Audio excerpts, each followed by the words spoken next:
यवतमाळ जिल्ह्यातील दिग्रस तालुक्यात असलेल्या लहानशा कळसा गावातील प्रगतशील शेतकरी अनिल महल्ले यांनी तुरीचं रेकॉर्ड उत्पादन घेत महाराष्ट्रातील इतर शेतकरी बांधवांचं लक्ष वेधलंय। शाश्वत शेतीनं त्यांना आर्थिक पाठबळ सुद्धा मिळवून दिलाय।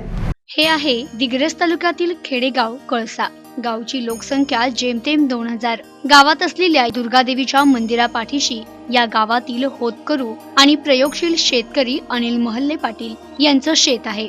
तसे त्यांच्या 10 एकर वावरात त्यांनी आतापर्यंत कापूस, पपई, हरभरा आणि गहू याची देखील लागवड केली आहे। पण एकीकडे उत्पादन वाढीच्या हव्यासापोटी रासायनिक खतांच्या आणि कीटकनाशकांच्या अतिरेकी वापरानं शेती तोट्याची होतीये। अशातच हवामान बदलाच्या संकटानं शेती बेभरोशाची झालीये। तोट्यात असलेली शेती नकोशी होताना दिग्रस तालुक्यातील कळसा येथील प्रयोगशील शेतकरी अनिल महल्ले पाटील यांनी नैसर्गिक शेतीची कास धरली।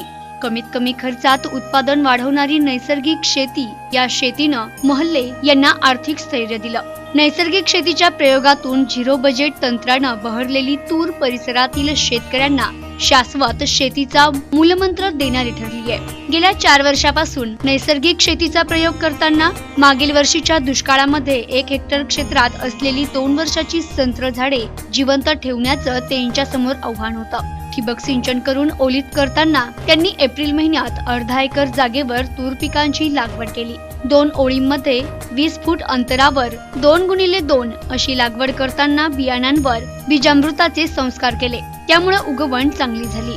वेळोवेळी निंदण खुरपणी करून चांगलं पीक घेतलं। पिकाची जोमदारपणे वाढ करताना जीवामृत, दशपर्णी, ब्राहस्त, अग्निअस्त आणि जिमास्त यांचा वापर प्रभावी ठरला। गोमूत्र आणि शेणखताच्या वापरानं पिकांची स्थिती टवटवीत राहिली। जीवामृत, दशपर्णी, अर्क, ब्रह्मास्त्र आणि निमास्त यांचा वापर कमी खर्चाचा होतो। तसेच सततच्या वापरामुळे जमिनीची सुपीकता वाढत जाते असा अनुभव कथन करताना अनिल महल्ले पाटील यांनी नैसर्गिक शेतीची यशोगाथा सांगितली। दिग्रस तालुक्यातील कळसा येथील प्रगतिशील शेतकरी अनिल भाऊ महल्ले हे सतत 4 वर्षापासून झिरो बजेट नैसर्गिक आणि आध्यात्मिक शेती करीत असून त्यांनी मागच्या वर्षी आपल्या अर्धा एकरी शेतात ज्योती तूर पेरणी केली व त्यापासून त्यांना रेकॉर्ड असे 10 ते 12 क्विंटल उत्पन्न मिळालेले आहे। तेव्हा सर्व शेतकऱ्यांनी झिरो बजेट शेती करावी असं त्यांचं म्हणणं आहे।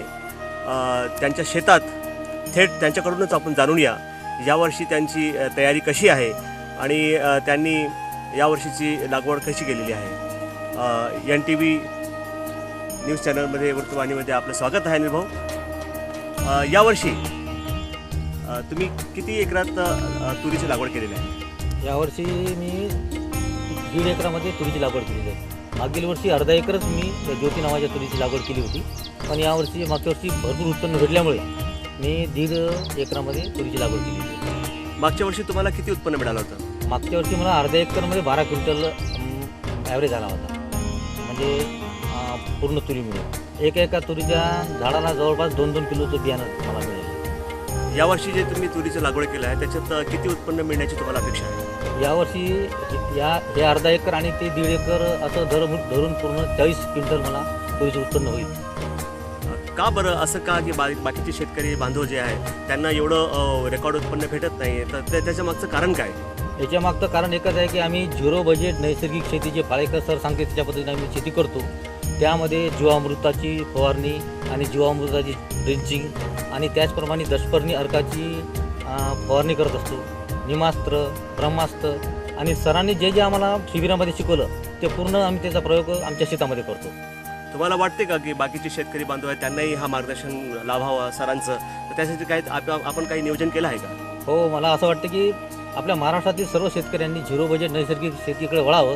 त्यामुळे आपल्याला विषमुक्त अन्न मिळते, आत्महत्यामुक्त आपण राहतो आणि कोणतेही संकट, अवकाळी संकट आलं तरी आपलं कोणत्याही प्रकारचं नुकसान होत नाही। यांच्यासाठी आपण आमचे माजी आमदार, माजी मंत्री संजय भाऊ देशमुख साहेबांनी आणि मल्लिकार्जुन महादेव संस्थाच्या वतीने दिग्रस येथील 6 दिवसीय निवासी शिबिर पद्मश्री श्री सुभाष पाळेकर सरांचं ठेवलेलं आहे आणि या शिबिरांचा जास्तीत जास्त शेतकरी लोकांनी फायदा घ्यावा अशी माझी विनंती आहे सर्वांना। शेतकरी बांधव संपूर्ण महाराष्ट्रात तुमच्या या मार्गदर्शन शिबिराला येतील तर त्यांच्या राहण्याची जेवायची व्यवस्था व सगळं तुम्ही केली आहे. हो, त्यांची सगळ्याची राहण्याची, जेवण्याची आणि झोपण्याची सुद्धा आम्ही सर्वांची व्यवस्था केली. सध्या तुरीच्या पिकाची उंची 10 फुटापर्यंत वाढली असून फुलांनी बहरलेली तूर शेंगांनी लदबदली आहे. 1.5 एकरात 22 ते 24 क्विंटल पर्यंत उत्पादन होईल असा अंदाज व्यक्त केला जात आहे.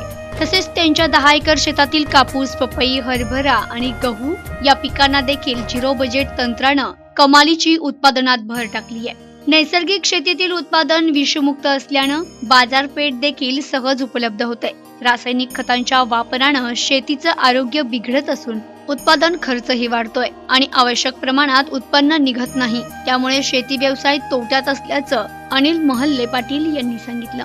झिरो बजेट तंत्र प्रभावी ठरताना शाश्वत शेतीचा मूलमंत्र देणारी ठरली आहे. तसेच 12 ते 17 ऑगस्ट पर्यंत दिग्रस मल्लिकार्जुन मंदिर येथे झिरो बजेट शेतीबाबत मार्गदर्शन शिबिर भाजप नेते तथा माजी राज्यमंत्री संजय देशमुख यांच्या माध्यमातून घेण्यात येणार आहे. या शिबिरात पद्मश्री सुभाष पालेकर हे मार्गदर्शन करणार असून शेतकऱ्यांनी या मार्गदर्शन शिबिराचा लाभ घ्यावा, जेणेकरून शेती उत्पादनात वाढ होऊन विषमुक्त अन्नाचं उत्पादन करण्यासाठी मदत होईल आणि शेतकरी आत्महत्या रोखण्यास मदत होईल, असं आवाहन देखील दिग्रस तालुका पत्रकार संघटनेचे अध्यक्ष किशोर कांबळे यांनी केले. शेतकऱ्यांच्या जीवनात बदल घडविणाऱ्या झिरो बजेट नैसर्गिक आध्यात्मिक शेती या 6 दिवसीय प्रशिक्षण शिबिरासाठी संपूर्ण महाराष्ट्रात येणाऱ्या शेतकरी बांधवाची राहण्याची व्यवस्था या मल्लिकार्जुन महादेव संस्थान येथे करण्यात आलेली आहे.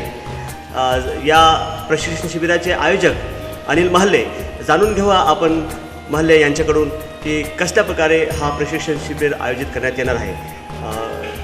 सर, या शिबिराचं आयोजन मल्लिकार्जुन महादेव संस्थान तसेच माजी राज्यमंत्री संजय भाऊ देशमुख साहेब यांनी केलेले आहे. आणि या आयोजनामध्ये त्यांनी 6 दिवसाची शेतकऱ्यांची राहण्याची व्यवस्था तसेच जेवणाची व्यवस्था, 2 टाईम चहाची व्यवस्था आणि 1 वेळा नाश्त्याची व्यवस्था या मंदिरामध्ये ठेवलेली आहे. आणि प्रमुख मार्गदर्शक म्हणून कोण येणार आहे? प्रमुख मार्गदर्शक म्हणून पालकमंत्री श्री मदन भाऊ येरावार आणि जिल्हा परिषद उपाध्यक्ष, जिल्हा परिषद अध्यक्ष आणि आमदार, आपल्या जिल्ह्यातले संपूर्ण आमदार आणि बरीचशी मंडळी आणि पाळेकर सर आणि त्यांचे सहकारी सुद्धा या शिबिराला मार्गदर्शन करणार आहे. धन्यवाद महल्ले साहेब. ह्या खोल्यामध्ये येणाऱ्या शेतकऱ्यांचं राहण्याचं व्यवस्था केलेलं आहे. अतिशय उत्कृष्ट असं नियोजन या आयोजकांनी केलेलं आहे. खोल्याची व्यवस्थासुद्धा अतिशय उत्कृष्ट केलेली आहे. पाण्याची व्यवस्था सगळं बरोबर. प्रतिनिधी मोहसिन सय्यद सह cameraman Ajit Shaikh, NTV news Marathi, Digras, Yavatmal.